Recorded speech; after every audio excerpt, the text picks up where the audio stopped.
अस्सलामु अलैकुम dear students. आज हमने क्लास 4 का चैप्टर नंबर 2 जिसका नाम है इकोसिस्टम ये स्टार्ट करना है।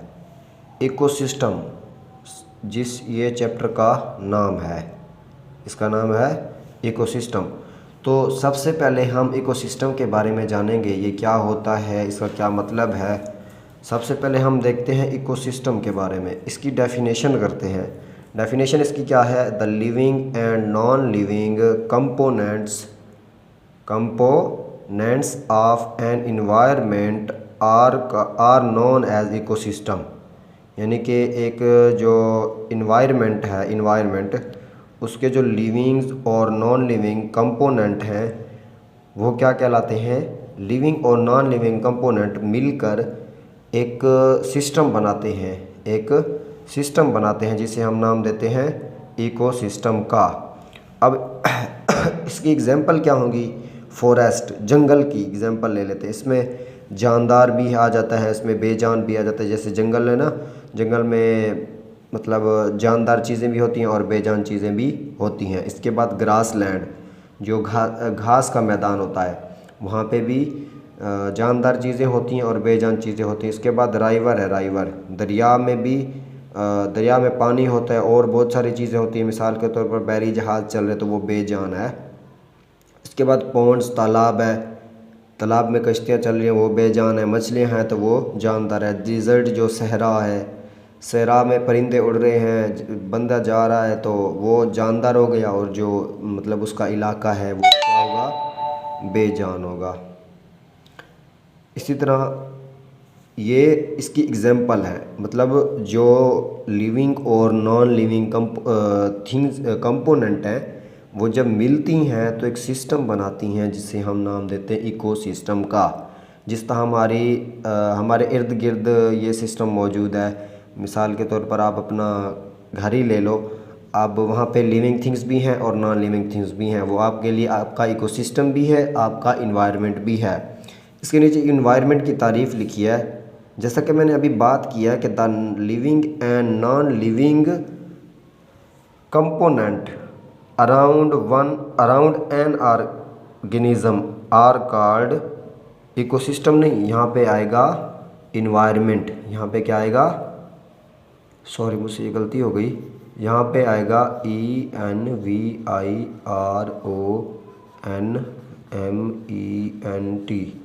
इन्वायरमेंट। ये उसका क्या बनाते हैं? इन्वायरमेंट बनाते हैं।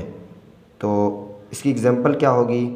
इसकी एग्जांपल है प्लांट, एनिमल, इसके बाद एयर है, वाटर है।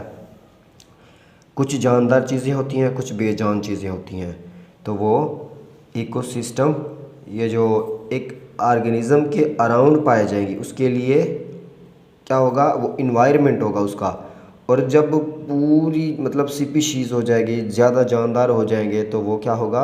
अब मेरे इर्द गिर्द मेरी जो जानदार चीज़ें, जैसे मिसाल के तौर पर मैं जानदार हूँ अपने हिसाब से, मेरे साथ जो मिसाल के तौर पर ये आपके वाइट बोर्ड है तो ये बेजान है, ये मार्कर है मेरे हाथ में, ये बेजान है, तो ये मेरा इन्वायरमेंट है। अब जिस रूम में मैं बैठा हूँ, जिस रूम में मैं पढ़ा रहा हूँ, तो ये मेरे लिहाज से क्या है? मेरा इन्वायरमेंट है। अब इकोसिस्टम क्या होगा मेरे लिहाज से? अब जिस ज़मीन पर मैं बैठा हूँ, वो ज़मीन मेरा इकोसिस्टम है। उसमें जानदार चीज़ें हैं, बेजान चीज़ें हैं।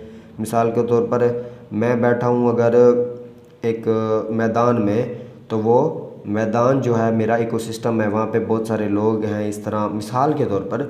और मैं बैठा हूँ पार्क में, तो वो क्या होगा? मेरा इकोसिस्टम होगा। इसी तरह इसकी एग्जांपल भी यही बताती हैं कि जो फॉरेस्ट है, फॉरेस्ट में तो वही जानदार और बेजान होते हैं। ग्रास लैंड में भी, राइवर में भी, पॉन्ड्स में भी, डिज़र्ट में भी। अब जो प्लांट हैं ये इन्वायरमेंट के लिहाज से तो वो भी तो जानदार है ना। जैसा कि हमने पिछले चैप्टर में हमने पढ़ा है, पिछले चैप्टर में प्लांट्स और एनिमल जो होते हैं वो लिविंग थिंग होते हैं। और जो एयर और वाटर है, ये आप पढ़ेंगे कि ये एबायोटिक फैक्टर होते हैं, मतलब नॉन लिविंग होते हैं। इसके बाद हमारे पास मौजूद है component of ecosystem. Component of ecosystem मतलब अज्जा जो होते हैं, उसके जो जुज़ होते हैं इकोसिस्टम के, वो कौन कौन से होते हैं? There are 2 components of ecosystem.